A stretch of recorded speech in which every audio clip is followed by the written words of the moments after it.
भारत का एक ऐसा राज्य जिसकी जमीन तो कोयले से काली है, लेकिन जिसकी संस्कृति किसी इंद्रधनुष से कम नहीं। जी हाँ, ये कहानी है झारखंड की, एक ऐसा राज्य जो दशकों के संघर्ष और उम्मीदों के बाद पैदा हुआ। तो आइए आज इसी कहानी की परतों को खोलते हैं और समझते हैं कि कैसे बना ये राज्य, क्या है इसकी असली पहचान और आज ये अपनी यात्रा में कहाँ खड़ा है। तो सबसे पहला और सबसे बड़ा सवाल कि आखिर भारत का 28वां राज्य बना कैसे? इसकी नींव में कौन सी आवाजें थी, कौन सी आकांक्षाएं थीं?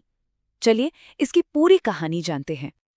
देखिए, झारखंड का जन्म कोई एक दिन की घटना नहीं थी। इसके पीछे दशकों का एक लंबा संघर्ष था और इस संघर्ष की सबसे बड़ी आवाज थी आदिवासी समुदायों के विकास और उनकी पहचान की मांग। और फिर आखिरकार वो ऐतिहासिक दिन आया, 15 नवंबर साल 2000। ये दिन इसलिए भी खास है क्योंकि ये महान आदिवासी नायक और स्वतंत्रता सेनानी बिरसा मुंडा का जन्मदिन है। तो इसी दिन भारतीय संविधान के आर्टिकल 3 के तहत बिहार के दक्षिणी हिस्से को अलग करके भारत के 28वें राज्य झारखंड ने जन्म लिया।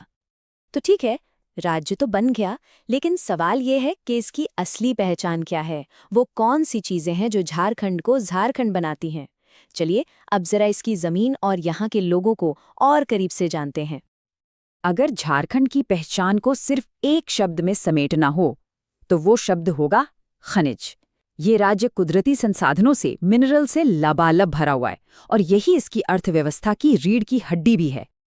वैसे तो झारखंड में कई तरह के खनिज मिलते हैं, पर एक ऐसा मिनरल है जिसने इसे पूरे देश में एक अलग ही पहचान दी है। कोई अंदाजा लगा सकता है कि वो कौन सा खनिज है? सोचिए जरा। जी हाँ, कोयला। झारखंड को यूं ही भारत की कोयला राजधानी नहीं कहते। देश के कोयला भंडार का एक बहुत बहुत बड़ा हिस्सा यहीं मौजूद है और यही चीज इसकी खनिज राज्य वाली पहचान को और भी पक्का कर देती है। 26%। ये आंकड़ा झारखंड की पहचान के लिए बहुत बहुत जरूरी है। क्यों? क्योंकि राज्य की कुल आबादी का इतना बड़ा हिस्सा आदिवासी समुदायों का है। ये सिर्फ एक नंबर नहीं है, ये वो वजह है, वो बुनियाद है जिसके लिए इस राज्य का जन्म हुआ था। और जब भी हम झारखंड की आदिवासी पहचान की बात करते हैं तो बिरसा मुंडा और उनके आंदोलन का जिक्र किए बिना बात अधूरी है। उनका संघर्ष, उनकी विचारधारा, उनकी विरासत आज भी झारखंड के समाज और संस्कृति की आत्मा में बसी हुई है। चलिए फटाफट कुछ और दिलचस्प बातें जान लेते हैं। राजधानी है रांची, ऑफिशियल लैंग्वेज है हिंदी, यहाँ का एक बहुत ही मशहूर लोक नृत्य है छऊ, और राज्य खेल वो है तीरंदाजी, जो यहाँ की जनजातीय संस्कृति से बहुत गहराई से जुड़ा हुआ है। अच्छा, अब जरा इसके राजनीतिक सफर पर नजर डालते हैं। ये एक ऐसी कहानी है जिसमें एक तरफ अस्थिरता का दौर है तो दूसरी तरफ उससे निकलकर सुधार और स्थिरता की ओर बढ़ने की कोशिश भी दिखाई देती है।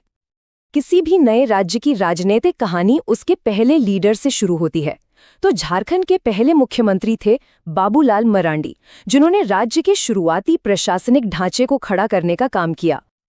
अब ये स्लाइड झारखंड की पॉलिटिकल जर्नी के दो बिल्कुल अलग-अलग दौर दिखाती है।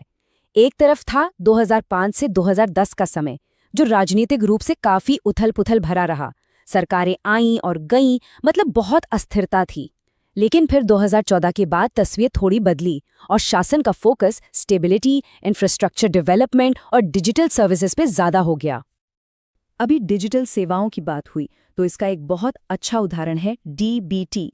डीबीटी का मतलब है डायरेक्ट बेनिफिट ट्रांसफर। आसान भाषा में कहें तो ये एक ऐसी सरकारी व्यवस्था है जिसमें योजनाओं का पैसा बिना किसी बिचौलिए के सीधे फायदा पाने वाले के बैंक खाते में पहुंच जाता है।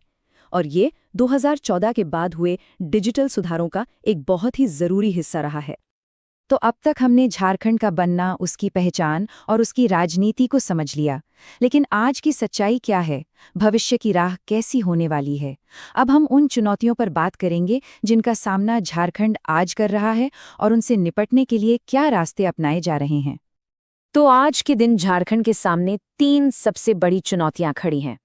पहली और सबसे बड़ी है बेरोजगारी, और इसी से जुड़ी हुई है दूसरी चुनौती पलायन, मतलब रोजगार की कमी के चलते लोगों का राज्य से बाहर जाना। और तीसरी बड़ी समस्या है नक्सलवाद, जो खासकर राज्य के दक्षिणी और मध्य इलाकों में अभी एक चुनौती बनी हुई है। तो सवाल ये है कि इन चुनौतियों से निपटने का प्लान क्या है?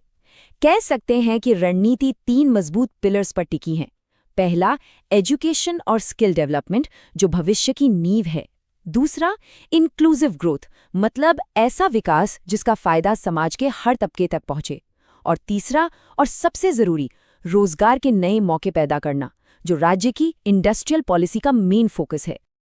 और अगर हाल के सालों की बात करें, मतलब 2019 के बाद, तो सरकार की नीतियों का फोकस और भी ज्यादा साफ हुआ है। जैसा कि हम देख सकते हैं, 2 क्षेत्रों पर सबसे ज्यादा ध्यान दिया गया है। एक, शिक्षा में बड़े सुधार करना, और दूसरा, महिला सशक्तिकरण यानी विमेन एम्पावरमेंट। ये दोनों ही समावेशी विकास के लक्ष्य को पाने के लिए बहुत जरूरी हैं।